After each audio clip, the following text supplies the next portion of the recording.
It's a different way to use, but I think it's a very convenient way.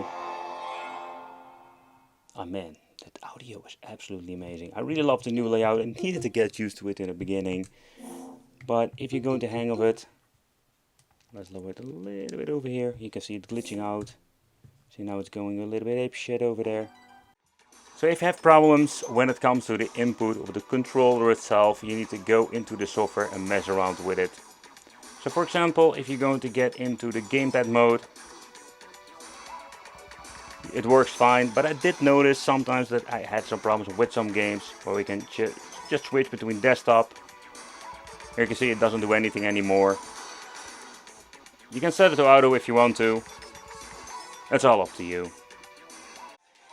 Okay, what is very important when it comes to the settings, not only can adjust the brightness and all the other stuff I've shown you before, we have like an FPS limit. Here you can set it to a certain FPS if you want to. The display does have a 120 Hz refresh rate. It's absolutely nuts if you think about it, but you need to turn off the FPS limiter, of course. Nevertheless, we're going to set it to 1080p and we're going to play. So in the command center, what is very interesting that we can also switch it between the wattage is going to be pulling from the battery. You have 10 watt, 15 watt, 25. We're going to put it to silent, 10 watt. I think it's more enough to getting enough juice from the machine itself.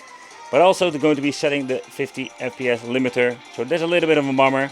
We don't want to, but if you just want to have the full power, we can just do it like that. It's quite difficult to read, but it says 120 Hz left top corner when it comes to the FPS of the device itself. And I think it's a very cool feature, but if you don't really care about stuff like that and you think it's 60 is more than enough, you can just do it like that. One thing is that I really needed to get used to the D-pad when it comes to this game itself. But if you're going to play some old school Street Fighter 4, that does run perfectly. Full HD resolution with everything setting to ultra. And that is what I really like about these devices. So where we maybe have some troubles when it comes to AAA games that have been released just now as this product has been released. But there are so many cool games you can actually play without any problem. But let's move on to Street Fighter 6.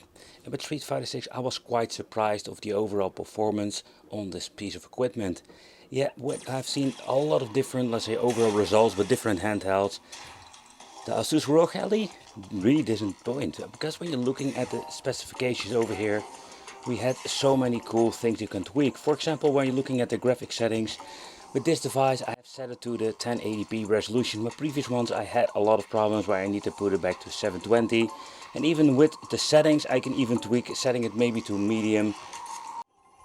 I was absolutely surprised to check out how good the overall performance is. With different handhelds I've noticed a lot of, let's say, slowdowns. But the Asus ROG with the brand new updates are absolutely crazy how good this device performs. Another thing is the D-pad is absolutely something pretty damn cool in this device. It works as a charm. So with Tekken I just wanted to check out how far we can push this video game. I've tried it on different devices. Most of the time we're going to put them on 1080p and just high resolutions. Now I want to put it on 1080p and put everything to ultra. Just to push it a little bit further than with the other devices we've checked out. Running on a 45 up to 50 FPS per second. So there is a room a little bit of tweaking if you want to see it in a couple of these, let's say, to just high or medium. But the overall performance of the Asus ROG with my favorite game Tekken 7 is absolutely crazy, to be honest. Next up, let's try a little bit of Dirt. But with Dirt, what's interesting that we do have the same results when it comes to the previous handheld I've reviewed. Another thing is that we do have like a great performance in overall. I can still really enjoy this game. It will only run between 40 and 50 frames per second. We have set it to the 1080 resolution, so we can lower the resolution to get a better performance. But I just wanted to see how far we can push it. And it looks still amazing on this device. But take consideration when you're going to put it on ultra settings and everything, especially when looking at the battery consumption, we're not going to have a very long gameplay when it comes to the games like these.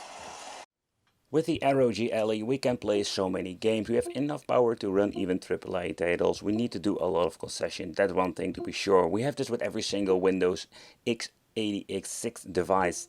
Nevertheless, we can play Street Fighter 6, so that's very promising, and maybe with some tweaking we can even getting better performance with some different games, but I will mainly use it for indie games. I already installed over 60 of them because we don't have a lot of storage, so we need to upgrade it if you want to install a lot of AAA games.